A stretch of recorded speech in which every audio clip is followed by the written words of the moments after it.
My name is David Baker, DO. I'm the physician manager at Central Maine Pediatrics. Lead poisoning is very prevalent in our country, in our society today. Several years ago, statistics showed that about 2.5% of all preschool children were affected by some degree of lead poisoning, which amounted to about 535,000 kids in this country. Over 500,000 were affected with some degree of lead poisoning. Problems with lead poisoning is it's irreversible, number one. Number two, it causes all sorts of problems such as intellectual problems. Children have significant decreases in their IQ for the greater the degree of lead poisoning that they have.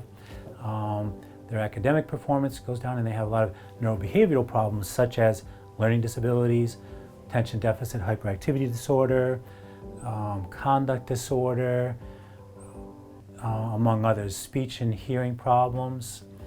So the earlier we can identify lead poisoning in a child, the sooner we can intervene and prevent it from getting worse. Lead is prevalent everywhere. It's in the soil, it's sometimes in the water, it can be in utensils that we eat with, and it can be in the air. The most common source of lead poisoning is primarily from homes that have lead-based paint, again built before 1978.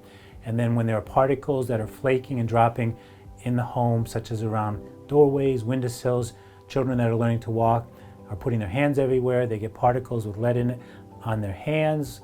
They put their hands in their mouth and they ingest lead, and over time it becomes toxic.